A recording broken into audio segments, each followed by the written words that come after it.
কিশোর কুমার এই অসাধারণ অবিস্মরণীয় শিল্পীর জন্যই বাংলা তথা ভারতবর্ষের অন্যতম সেরা চলচ্চিত্র পরিচালক, বিশ্ববরেণ্য চলচ্চিত্র পরিচালক সত্যজিৎ রায় তিনি কিন্তু একসময় প্রবলভাবে ক্রিটিসাইজড হয়েছিলেন, সমালোচিত হয়েছিলেন।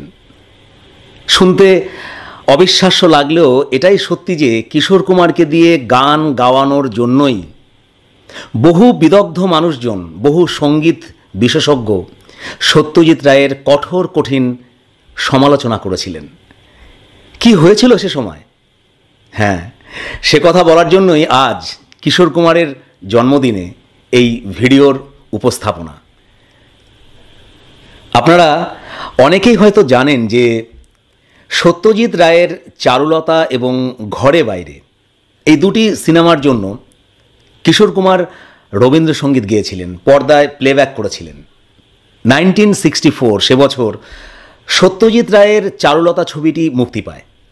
এই চারুলতা ছবিটিতেই আমরা দেখলাম অমলের চরিত্রে অভিনয় করেছেন সৌমিত্র চট্টোপাধ্যায়, আর সৌমিত্র চট্টোপাধ্যায়ের ঠোঁটে আমি চিনি গো চিনি তোমারে ও গো বিদেশিনী এই রবীন্দ্রসঙ্গীতটি গেয়েছেন স্বয়ং কিশোর কুমার। অর্থাৎ সত্যজিৎ রায় তার ছবিতে কিশোর কুমারকে দিয়ে রবীন্দ্রসঙ্গীতের প্লেব্যাক করালেন। আর এই অপ্রত্যাশিত ঘটনাতেই বহু সাংস্কৃতিক মানুষজন সত্যজিৎ রায়ের সমালোচনায় মুখর হয়ে উঠেছিলেন। কেন কেন সেই সমালোচনা? না, সত্যজিৎ রায় এটা কি করলেন? এমন একজন শিল্পীকে দিয়ে তিনি রবীন্দ্রসঙ্গীত গাওয়ালেন যার ধ্রুপদী সঙ্গীতের কোনো তালিমই নেই, কণ্ঠে উচ্চাঙ্গ সঙ্গীতের কখনো কোনো রেওয়াজই নেই। শান্তিনিকেতনী ঘরানায় রবীন্দ্রসঙ্গীত শিল্পী হিসাবে যার বিন্দুমাত্র কোনো পরিচয় নেই, তিনি গাইলেন সত্যজিৎ রায়ের ছবিতে রবীন্দ্রসঙ্গীত। হিন্দি সিনেমার গানে তিনি সেরা হতে পারেন, তাই বলে রবীন্দ্রসঙ্গীতের সত্ত্বাধিকার সুকৌশলে কি লঙ্ঘন করে নতুন গায়কী ঢঙে রবীন্দ্রসঙ্গীত শুরু করলেন কিশোর কুমার? তাছাড়া সে সময় রবীন্দ্রসঙ্গীতের আকাশে জল করছিলেন ব্রিলিয়ান্ট সব রবীন্দ্রসঙ্গীত শিল্পী দেবব্রত বিশ্বাস, দ্বিজেন মুখোপাধ্যায়, সুবিনয় রায়, চিন্ময় চট্টোপাধ্যায়, অশোকতরু বন্দ্যোপাধ্যায়, হেমন্ত মুখোপাধ্যায়। কে ছিলেন না তখন? এত সব স্টার রবীন্দ্রসঙ্গীত শিল্পীদের মধ্যে কাউকে দিয়ে কাজ না করিয়ে শেষ পর্যন্ত কিশোর কুমারকে দিয়ে রবীন্দ্রসঙ্গীত বলেন। যদিও সে সময় লুকোচুরি ছবিতে রুমা গুহ ঠাকুরতার সাথে একমাত্র মায়াবন বিহারিণী ছাড়া কিশোর কুমার সেভাবে আর কোনো রবীন্দ্রসঙ্গীত গাননি। কিন্তু সমালোচনা কিন্তু কিছুতেই থেমে রইল না। সমালোচিত হলেন যেমন কিশোর কুমার, তেমনি সমালোচিত হলেন সত্যজিৎ রায়। প্রসঙ্গক্রমে আপনাদের বলি, সত্যজিৎ রায় কিশোর কুমারকে যখন জানিয়েছিলেন যে তিনি তার ছবি চারুলতায় কিশোর কুমারকে দিয়ে রবীন্দ্রসঙ্গীত গাওয়াতে চান, সেই প্রস্তাব শুনে একদিকে যেমন কিশোর কুমার খুব আনন্দ পেয়েছিলেন, আবেগে আপ্লুত হয়েছিলেন, তেমনি অন্যদিকে তিনি ভয়ও পেয়েছিলেন। তিনি ভয় পেয়েছিলেন যে বাংলার শ্রোতারা কি রবীন্দ্রসঙ্গীত শিল্পী হিসাবে তাকে গ্রহণ করবেন, তাকে কি মেনে নেবেন। তা কিশোর কুমারের আমন্ত্রণে সত্যজিৎ রায় নিজেই হাজির হলেন মুম্বাইতে চারুলতা ছবির জন্য। সেখানেই তিনি রেকর্ড করলেন আমি চিনি গো চিনি তোমারে ও গো বিদেশিনী রবীন্দ্রসঙ্গীতটি।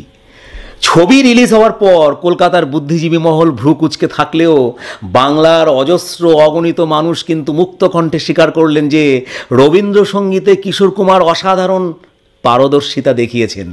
রবীন্দ্রসঙ্গীতের ক্ষেত্রটিও তার সহজ এক বিচরণ ক্ষেত্র।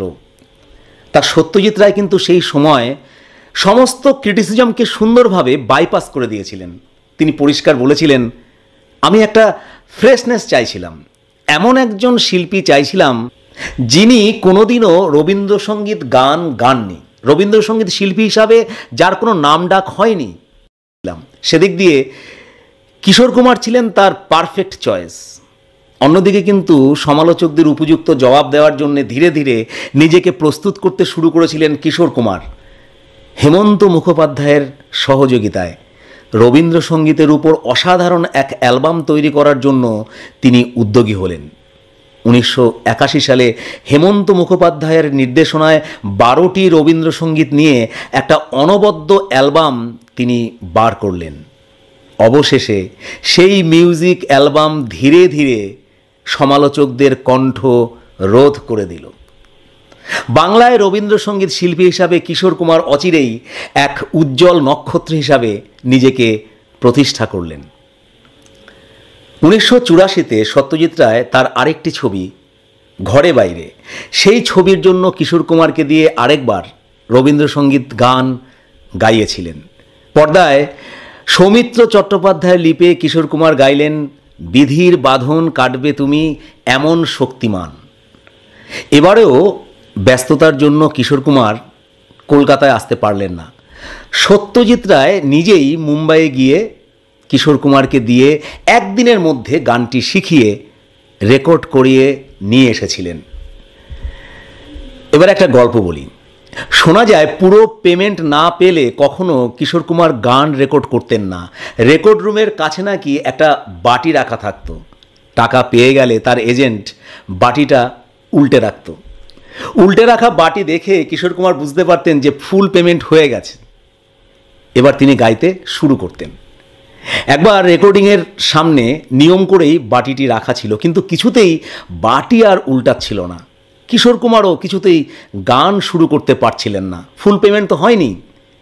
পরে জানা গেল গায়ক ভুলেই গিয়েছিলেন যে তিনিই আসলে ওই ছবিটির প্রযোজক। যাই হোক, বাস্তব তথ্য হলো 1970 সাল থেকে 1987 সাল পর্যন্ত 17 বছর ধরে ভারতের হাইয়েস্ট পেমেন্ট গায়ক ছিলেন, পুরুষ গায়ক ছিলেন কিশোর কুমার। তবে এইরকম চূড়ান্ত পেশাদারী একজন শিল্পী হওয়া সত্ত্বেও তিনি কিন্তু কখনোই তার মানিক মামার কাছ থেকে, সত্যজিৎ রায়কে তিনি মানিক মামা বলেই ডাকতেন, তার ছবিতে রবীন্দ্রসঙ্গীত গাওয়ার জন্য কখনো তিনি কোনো টাকা চার্জ করেননি। বরং তিনি সত্যজিৎ রায়কে ছবি তৈরি করার জন্য বেশ কিছু মোটা টাকা আর্থিক সাহায্য করেছিলেন। 1984 সালে ঘরে বাইরে ছবিতে রবীন্দ্রসঙ্গীত গাওয়ার পর আবারও কিন্তু সমালোচনার ঢেউ উঠেছিল, কিন্তু এবার সমালোচনার পাশাপাশি উঠে আসলো রবীন্দ্রসঙ্গীত শিল্পী হিসাবে কিশোর কুমারকে সাদরে মেনে নেওয়ার মতো উষ্ণ অভ্যর্থনা। রবীন্দ্রসঙ্গীতের ক্ষেত্রে অসাধারণ শিল্পী কণিকা বন্দ্যোপাধ্যায় এক স্মৃতিচারণায় বলেছিলেন, কি সুন্দর গেয়েছিলেন গানগুলো। আসলে সুর, তাল, লয় সব মিলিয়ে নোটেশন ব্যাপারটা হলো একটা পরিকাঠামোর মতো। মূল বিষয় হলো গায়কী। ওর গায়কী ছিল অসাধারণ, কণ্ঠ উদাত্ত। এ ধরনের গান শোনার জন্য বোধহয় বহুদিন বেঁচে থাকা যায়। অসাধারণ এই শিল্পী আভাস কুমার গাঙ্গুলি ওরফে কিশোর কুমার জন্মগ্রহণ করেছিলেন 1929 সালের 4 আগস্ট। শেষ নিঃশ্বাস ত্যাগ করেছিলেন 58 বছর বয়সে 1987 সালের 13 অক্টোবর। তাকে গভীর শ্রদ্ধা জানিয়ে আজ এখানেই শেষ করছি। দেখা হবে নতুন কোনো ভিডিওতে। ভালো থাকুন, সেফ থাকুন। নমস্কার।